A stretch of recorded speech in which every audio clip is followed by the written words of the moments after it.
সবজির কি দাম বলতেছে না? এই আমদানির উপরে তো সব অনেক অনেক আগে তো 100 নিচে কোনো জিনিসই ছিল। হ্যাঁ বলেন এসে আছেন কাকু? না হয়ে গেছে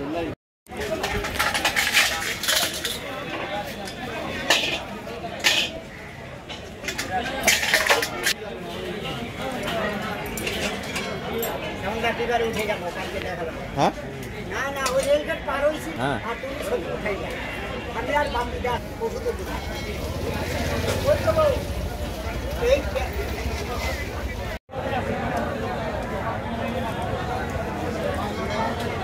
সবজির দাম কি রয়েছে একটু বললি? 60-80 এরকম, 60 টাকা 80 টাকা। এরকম টমেটো, পটল, কোয়াশ টোয়াশ যেরকম দাম কমছে, আগে যখন 50-60 ছিল, এখন একটু দাম কমছে।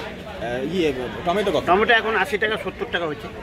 আর অন্যান্য অন্যান্য বেগুন যেরকম 60 হচ্ছে, কোয়াশ যেরকম 30 টাকা হচ্ছে, পটল যেরকম 60 টাকা হচ্ছে, ঝিঙা 60 টাকা হচ্ছে। হ্যাঁ হ্যাঁ অনেক অনেক কম। কেন? আগের থেকে কমছে, এখন দিন দিন আমদানি হচ্ছে। আরো কি কমবে? আরও কমবে, এখন আমদানির উপরে সব। যত আমদানি হবে তত দাম কমতে থাকবে। কি নাম আপনার? আমার নাম শ্যামল দাস। ঠিক। হ্যাঁ কিছুটা কমছে দাম, অনেকটাই কমছে। যেমন আগে ঝিঙ্গা নিলে পরে 30 টাকা 25 টাকার নিচে 250 দিত না, আজকে 300 গ্রাম 20 টাকায় পেলাম, তো অনেকটাই কমছে দাম। আলু পেঁয়াজের দামটা, আলু যেমন 35 টাকা করে পাওয়া যাচ্ছে আলুটা, হ্যাঁ 30 টাকাতেও পাওয়া যায় খুঁজলে পরে, হ্যাঁ এটাও কমছে। আর পেঁয়াজের দামটা একই আছে, যা ছিল সেটাই আছে। শাকসবজি কমেছে অনেকটা। শাকসবজি খুবই কমছে, মানে অনেকটাই কমছে। না এখন এই যে দেখুন আমি ব্যাগ ভরেই যাচ্ছে, কোনো অসুবিধা হচ্ছে না।